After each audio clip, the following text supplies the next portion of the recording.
नमस्कार दोस्तों, मैं हूं डॉक्टर उपेश और आप देख रहे हैं forensic science by doctor Upesh. और एक बार फिर आज हम बात करने वाले हैं राज कुंद्रा केस पर, और बहुत ज़रूरी बात करने वाले हैं।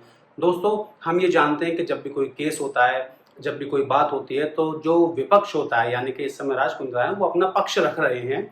और उन्होंने अपने पक्ष रखते हुए कहा है कि उन्होंने हॉटशूट नाम की वेबसाइट, हॉटशूट नाम की एप्लीकेशन 2019 में ही $25,000 में किसी को बेच दी थी। और मैंने जितना इन्वेस्टिगेशन किया, मैंने जितना न्यूज़ को खंगाला, मैंने जितना गूगल को खंगाला, उसमें हमें यही पता चला दोस्तों कि उन्हें जनवरी 2021 में भी उससे रेवेन्यू जो जनरेट हुआ था, उनके पास वो रेवेन्यू आया। तो इसका मतलब ये he is still the owner, और he was till that time at least the owner of this hot shot application and the other websites, and there were several websites. Okay, another thing दोस्तों, जो दूसरी बात है वो ये है कि हमने गहना वशिष्ठ का बयान सुना।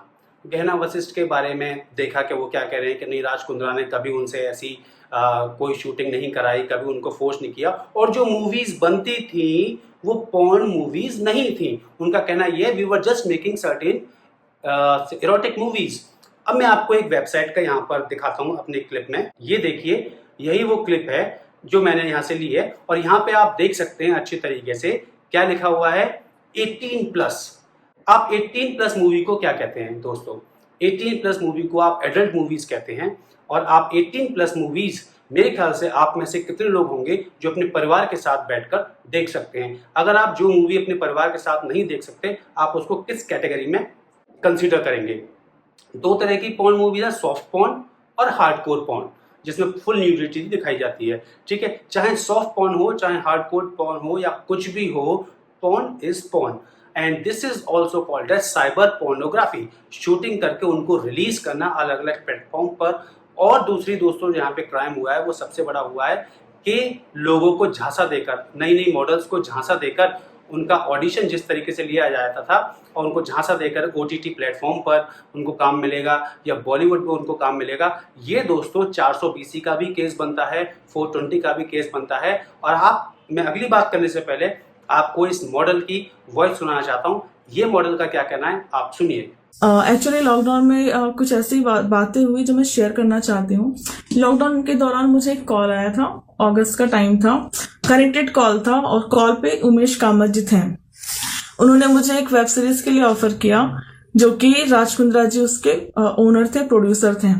तो मेरे बार बार पूछने के बाद उन्होंने बताया, मैंने कहा राज कुंद्रा कौन? तो उन्होंने मुझे बताया कि शिल्पा शेट्टी के हस्बैंड। तो उन्होंने मुझे कहा कि आप साथ में जुड़ के काम करो, काफी अच्छा रहेगा, आपको कंटिन्यू काम भी मिलता रहेगा और आप हाई अप पे चली जाएंगी। तो मैंने कहा ओके, आई एम रेडी। तो उन्होंने फिर ऑडिशन के लिए कहा। तो मैंने कहा अभी कोविड का टाइम चल रहा है, तो ऑडिशन कैसे ले सकते हैं? तो उन्होंने कहा कोई बात नहीं मैडम, आप वीडियो कॉल पे मुझे ऑडिशन दे सकते हो। वीडियो कॉल पे जब वो आए तो उन्होंने मुझसे डिमांड किया कि आपका न्यूड ऑडिशन लेना है। तो मैं बहुत शॉक्ड हो गई कि न्यूड ऑडिशन, तो मैंने इंटरेस्ट मना कर दिया कि आई एम नॉट इंटरेस्टेड, मैं नहीं कर सकती। कौन सी फिल्म बनती है ऐसे? कौन ऐसा ऑडिशन लेता है? किस फिल्म को हम, ऐसी फिल्मों को हम पॉर्न नहीं कहेंगे तो ऐसी फिल्मों को हम क्या कहेंगे? आप ही बताइए। अगर कोई ये कहता है कि ये पॉर्न मूवीज नहीं थी, तो अगर न्यूड ऑडिशन चल रहा है तो किस बात का?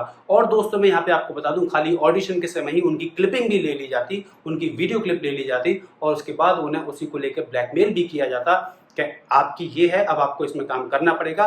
और शायद कोई कॉन्ट्रैक्ट ऐसा साइन होता था, जैसा सुनने में आ रहा है न्यूज़ में, ऐसा कॉन्ट्रैक्ट साइन होता था जिसमें ऐसा एक क्लॉज होता था कि आप अपनी मर्जी से एग्रीमेंट साइन कर रहे हैं, सब कुछ जानते हुए, सब कुछ देखते हुए, और जिसमें लोग फंस जाते थे और वो लीगली भी आगे नहीं जा सकते थे, क्योंकि वो साइन कर चुके होते थे उस कॉन्ट्रैक्ट पर। लड़कियां साइन कर चुकी होती थी उस कॉन्ट्रैक्ट पर, जिसको, जैसा आप देखते हैं, आप पान मसाले का ऐड देखते हैं या कुछ भी, या म्यूचुअल फंड्स होते हैं उनका आप ऐड देखते हैं, तो उसमें रिस्क एडवाइजरी आती है। इसी तरीके से रिस्क एडवाइजरी की तरह एस्टेरिक लगाकर कॉन्ट्रैक्ट पर छोटा कुछ लिख के जल्दी से साइन करा के, और आप जब ज़्यादा एक्साइटेड होते हैं, आपको काम चाहिए होता है, तो आप बहुत जल्दी तुरंत साइन कर देते हैं। और आप जब क्रेडिट कार्ड लेते समय भी कोई क्लॉज नहीं पढ़ते हैं, तो इसको क्यों पढ़ेंगे? क्योंकि आप तो एक्साइटेड थे ऑलरेडी बॉलीवुड में आने के लिए। इसी तरीके से दोस्तों लोगों को ब्लैकमेल किया जाता है, बाद में कोई केस नहीं करता है। पर यहाँ पर इनके खिलाफ जनवरी में ही और फरवरी में एक केस दाखिल किया गया।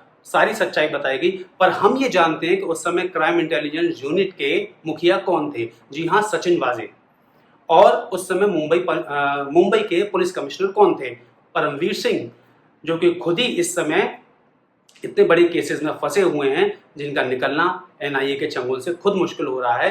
तो वो इन केसों को कैसे खोलते दोस्तों? पैसे के दम पर बहुत कुछ किया जाता रहा इस बॉलीवुड में, और आप देख रहे हैं कि आज हम कहाँ आ पहुंचे हैं। कितनी शर्मसार बात है। और इतना सब कुछ होने के बाद भी लोग बात कहते हैं नहीं, मैं इसमें इन्वॉल्व नहीं हूं। और तब के वो ही उनके जीजा जी यानी कि उनके ब्रदर इन लॉ ही वहाँ लंदन से, इंग्लैंड से वो सारा धंधा चला रहे थे और कुछ भी करवा सकता है। उन्होंने सारे पेपर्स तैयार कर लिए होंगे कि मैंने 2019 में एक कंपनी बेच दी थी। 2019 में अगर उन्होंने कंपनी बेच दी थी तो फॉरेंसिकली देखें तो 2021 में उनके अकाउंट में उसी ऐप का पैसा कैसे आ गया, यानी कि उस ऐप से जो रेवेन्यू जनरेट हुआ वो पैसा कैसे आ गया? इस बात का क्या जवाब है राज कुंद्रा जी के पास?